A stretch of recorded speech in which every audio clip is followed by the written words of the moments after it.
Welcome to Wealth Wisdom. If you have ambitions to achieve financial success, please leave yes in the comment, and we are here to help you obtain insight and build wealth. The book we are going to share today is The Making of a Leader by Tom Young. A game plan on leadership from the world's best coaches. Anyone can claim to be a leader, but as anyone who's served under a bad one can tell you, there's a world of difference between good leaders and bad leaders. It all comes down to this: real leaders actually lead. They set goals and motivate people, enabling their team to achieve something great. With that in mind, who could have more to teach about leadership than the world's best sports coaches? Packed with valuable leadership lessons, these chapters are a cache of coaching wisdom. And don't worry, they apply to anyone in a leadership role, regardless of whether or not you dream of one day lifting the FIFA World Cup. The tips and techniques you'll learn have succeeded under the brightest of lights, so you know they'll hold up under pressure. In this sharing, you'll learn that philosophy isn't just for ancient Greeks, that there's strength in being challenged, and why a cultural architect holds the blueprint to success. Before we continue, if you are interested in this topic, please consider subscribing and give us a thumb up. Let's continue. There's no one path to becoming a leader. Unique backgrounds bring unique strengths. Where do leaders come from? Is there a special recipe, some set of experiences or diplomas that imbue a person with a quality called leadership? Or do leaders simply come into the world fully formed, blessed with the right genes, or born under an auspicious star? Despite what some people might have you believe, leaders come from anywhere and everywhere. There is no single set of qualities or experiences or qualifications that results in great leadership. And, no matter what field you're in, there is no single path to becoming a leader. Some paths may be more common than others, but it's important to remember that there are many ways to make a great leader. The key message in this chapter is, there's no one path to becoming a leader. Unique backgrounds bring unique strengths. It's easy to fall into the trap of thinking that the only way to accomplish something is to follow the same path you've seen others take. When it comes to leadership, however, there's no one path to the top. Even among a fairly narrow section of top leaders, professional sports coaches, we see a range of backgrounds. Take Spanish soccer manager Roberto Martinez. His father was a player and a coach, and so Martinez was raised in the game and played professionally for years before transitioning into a managing career. Now compare Martinez to Australian rugby manager Michael Maguire, who taught mathematics, science, and physical education at a high school as he rose through the rugby ranks. Similar results. Wildly different paths. Just as there's no single ideal path to leadership, there's no single ideal style of leadership either. Each leader brings her own unique strengths that stem from her background and personality. For example, English soccer manager Sean Dyche cites his time working as a youth coach. This experience gave him invaluable teaching skills that have transferred to his current position coaching at the highest level of English soccer, in the Premier League. You might not think children and elite professionals with multi-million-dollar salaries have much in common, but Dyche would disagree. While coaching children, he learned about patience, development, and joy for the game. What's more, understanding those things has helped him succeed when the stakes are at their highest, so don't forget to look to your background for inspiration, even if it's unconventional. In fact, you should draw on your background, especially if it's unconventional. You may find that your past, like Dyche's, is an unlikely wellspring of leadership skills. There's no one style that makes for effective leadership, but all good leaders are resilient. Leadership isn't solving an equation, it's painting a picture. And just as different artists have different artistic styles, different leaders have different leadership styles. A painting by Pablo Picasso differs greatly from a work by Leonardo da Vinci, but everyone acknowledges that each mastered his own personal style. Leadership is no different. That's not to say that great leaders don't have anything in common. There are a few core personality traits that help keep leaders moving forward, no matter their personal style. The key message here is, there's no one style that makes for effective leadership, but all good leaders are resilient. Some leaders are exuberant firebrands. Others are calm, cool, and collected, and that's fine, both styles have their merits. There's no single leadership style that is better than all the rest. All great leaders, however, possess a handful of crucial skills, and foremost among them is resilience. Whatever your leadership style, you'll deal with failure at one point or another. What separates great leaders from bad ones is their ability to overcome those setbacks and keep moving. Coaching at the highest level of a sport brings massive success, but it also means that your failures become national news. Remember Sean Dyche, the former youth coach from the previous chapter? Well, at one point, his team was downgraded from the top tier of English football, the Premier League, and he found himself barraged by criticism from all corners of the English soccer press. But Dyche endured. He maintained his confidence and, within a year, coached his team back to the Premier League. That's the kind of resilience that all great leaders require. Even if your setbacks don't make the national news, they'll still be challenging. You'll need personal resilience to get back on your feet. Once you've picked yourself up and dusted yourself off, however, you'll have to take the next step, learning from the setback. All leaders face failure, but great leaders know that each failure is an opportunity for growth and learning. Great leaders are also always striving to adjust and meet the needs of their team. Look at cricket coach Gary Kirsten, who learned how to use a softer touch with struggling players to help build stronger relationships in the long run.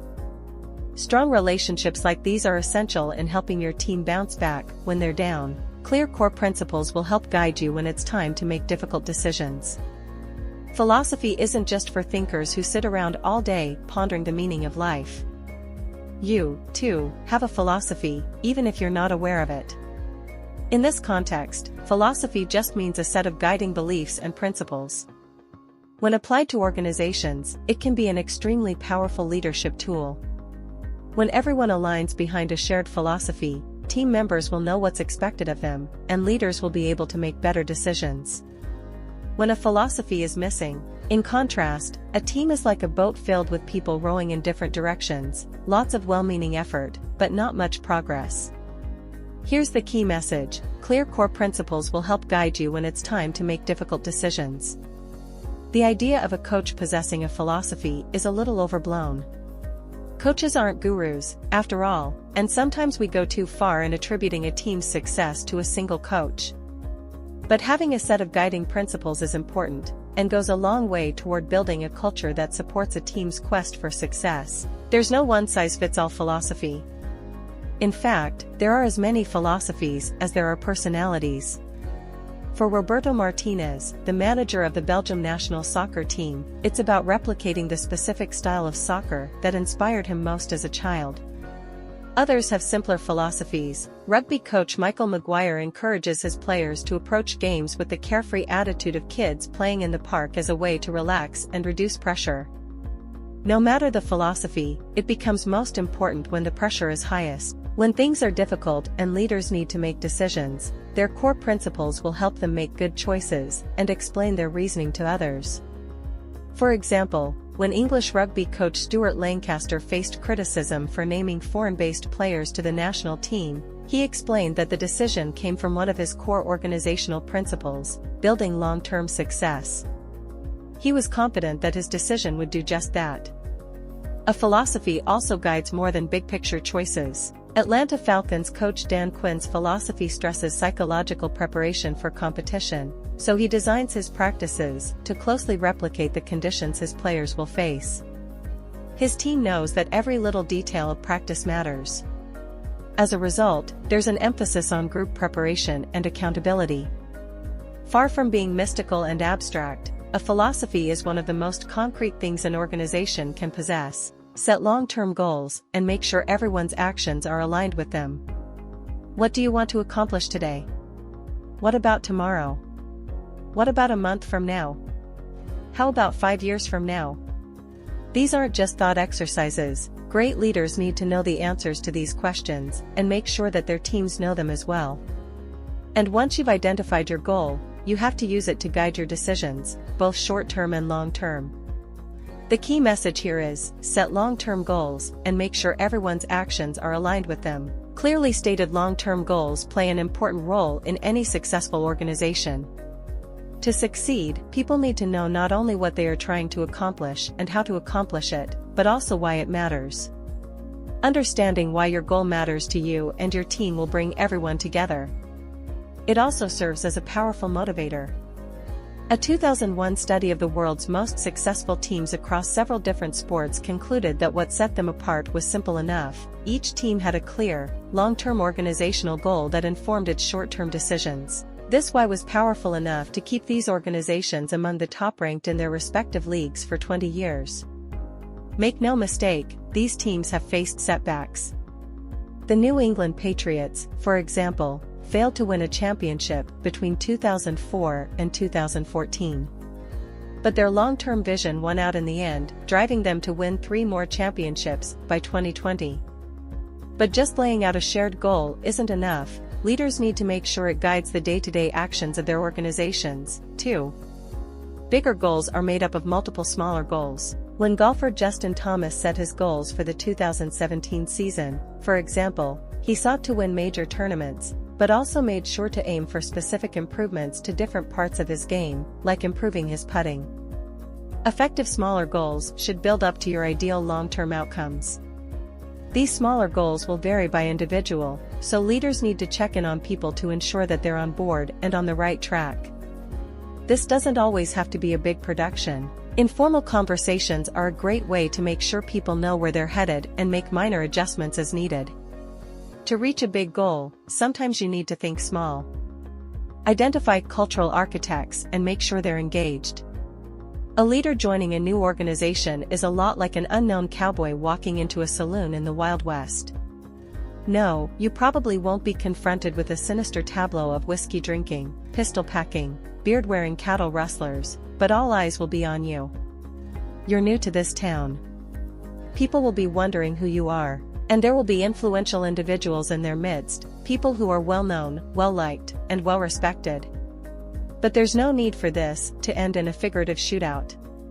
Don't be threatened by the presence of others already in the organization. Instead, use them to your advantage. A team, unlike a saloon, is big enough for multiple leaders to thrive. The key message in this chapter is: identify cultural architects and make sure they're engaged.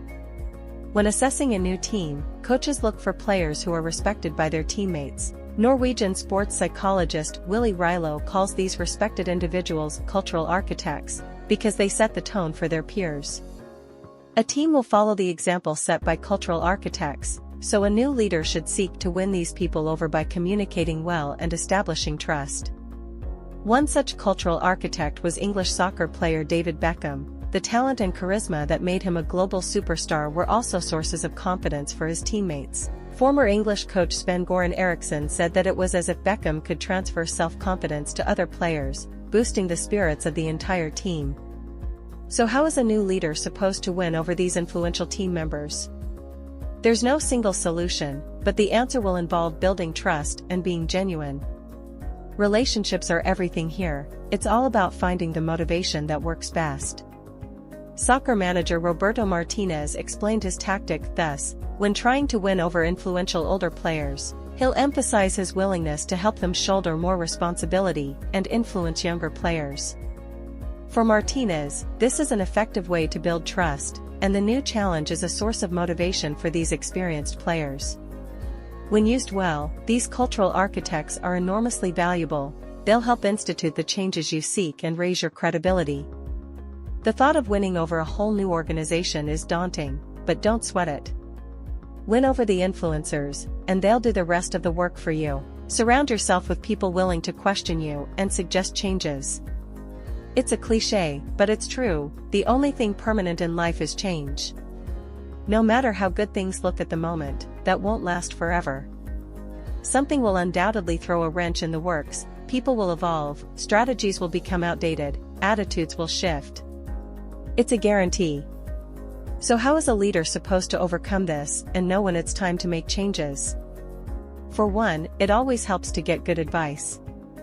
Nobody can see everything, and listening to others' advice is a core part of learning to adjust. There's a reason every coach, no matter how great, has assistants helping him. Here's the key message: surround yourself with people willing to question you and suggest changes. It's important to remember that nobody can run an organization alone. Behind every great leader is a support staff of trusted advisors and assistants. If you want to be a great leader, you should seek out assistants who are as smart and driven as you. Remember, you're only as good as the people around you. What makes for good support staff? Well, as with leadership, there's no single recipe for quality staff. While coaching the Belgian national team, Roberto Martinez's staff included retired superstar Thierry Henry, who during his long and decorated career won the FIFA World Cup and multiple European championships. On the other hand, rugby coach Michael Maguire's staff doesn't include anyone who played rugby at an elite level. For both coaches, knowledgeability and loyalty are paramount. The hallmark of a good assistant is the ability to offer new perspectives and suggest changes. Sure, yes men may make you feel good, but they don't make for stronger organizations. A leader should trust her assistants, all of whom should feel an obligation to ask questions and propose new ways to accomplish shared goals. Michael Maguire, for example, says that he wants his staff to challenge him because he knows he'll make mistakes. Cricket coach Gary Kirsten feels the same. For him, leadership is about ensuring his staff feel comfortable expressing themselves and bringing in different ideas. Don't regard dissent as a challenge to your authority. Allowing it is, in fact, a sign of strength. When delivering bad news, honesty is the best policy. Nobody likes to be the bearer of bad news. It's never fun to tell someone that they're no longer a good fit, no matter the scenario. For elite coaches, the fallout from cutting a player from a team can be significant. It will often lead to a wave of questions from other members of the team and the wider media.